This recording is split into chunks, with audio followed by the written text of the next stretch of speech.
I'm GREYMOND. I'm an expert in OCD recovery because for the last 19 years, I've been helping people fully recover from OCD. If you would like to do personal coaching with me, all the information is on youhaveocd.com. You can sign up from there.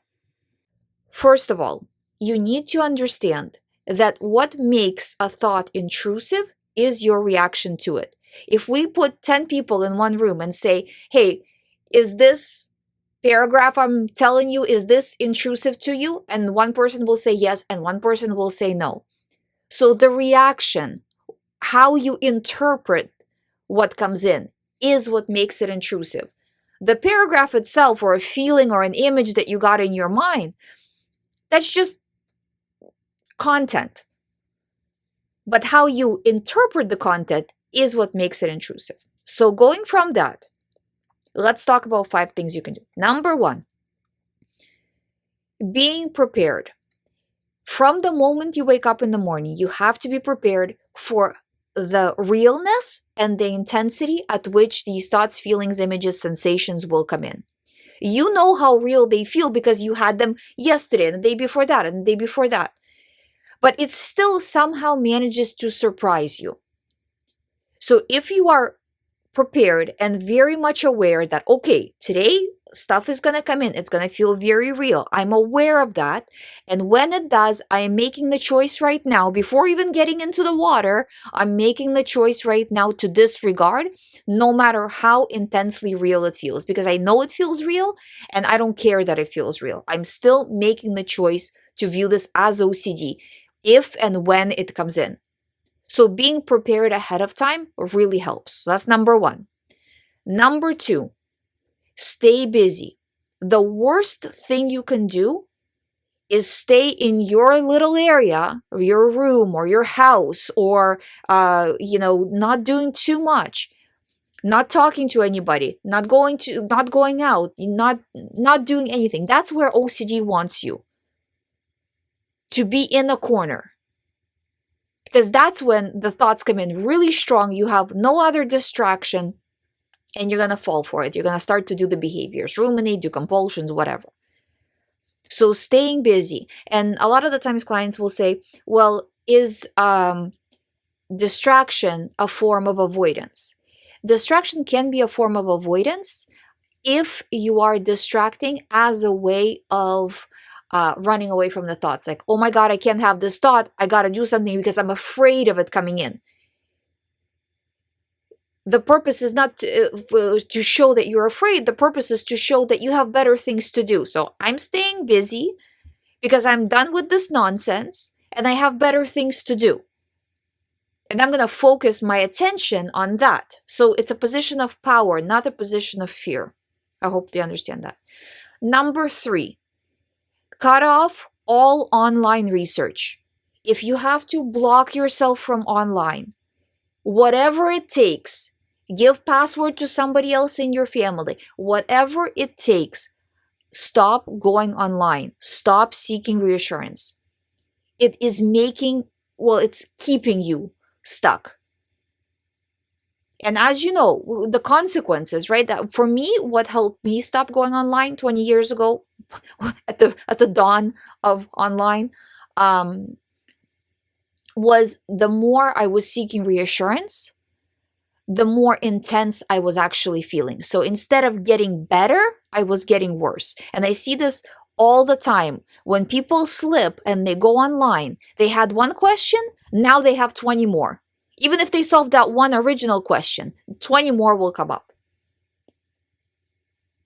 So it's that making a choice. No matter what, you cannot allow yourself to go online. It's an easy thing.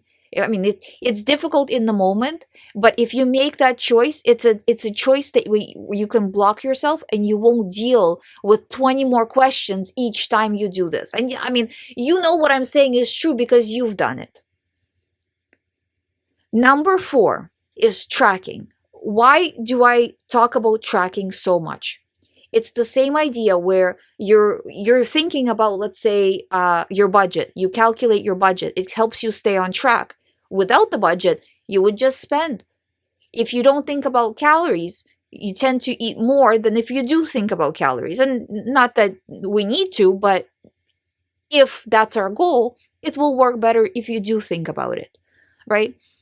If you calculate stuff that has to do with your work, such as your work hours, it's better than not calculating it. Tracking works. It works across everything because that accountability maybe will help you to stop yourself from, let's say, going on Google or asking for reassurance or doing compulsion number 1 million, right? So it's kind of a stopping block where, wait a minute, do I really want to ruin my my tracking from compared to yesterday by doing this action, whether it's rumination or compulsion?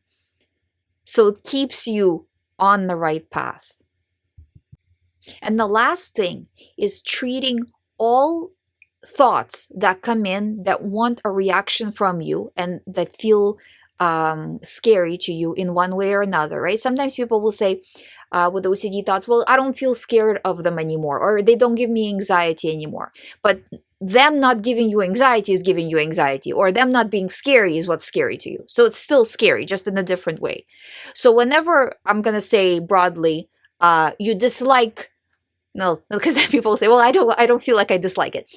Whenever something comes in that is bothering you, whether it's the content or the idea of it, view this as intrusive thought and view this as an OCD thought where you need to do response prevention. Always remember that whatever you focus your attention on will grow and will grow real quick. So there's probably milliseconds between when you got some OCD thought and when you react. And those milliseconds are really your number one priority, because that's where the recovery really is you're going to take the bait, like thought, the feeling, image came in, right? And now you're at a crossroad. Within seconds, you're at a crossroads. And now what you're going to do? Behavior, right? Run to Google, reassurance, ChatGPT, whatever they do nowadays, Reddit. Or are you going to say, no, this is my OCD thought number 1 million, right? From the earlier tips. This is my OCD thought number 1 million. I'm not going to go online. I have better things to do. I'm focused. I'm tracking this as rumination if I continue to ruminate, but I won't because I'm going to go do something else. And then you choose to move on with the day. When you do this, you're not going to feel better instantly. It's going to still be there, but you're making this choice. And when you guys do these things over and over and over again, you start to develop different patterns in the brain where your brain will process these thoughts differently. It won't look at them as intrusive anymore, and it will not have this OMG automatic reaction. So what you are doing when you're doing these correct behaviors is you're reprogramming your brain. And that's what we want to do. We want to reprogram your brain out of OCD. Thank you for listening. If you have not subscribed, please subscribe. If you would like to do private coaching with me, please sign up through youhaveocd.com. I'll see you tomorrow.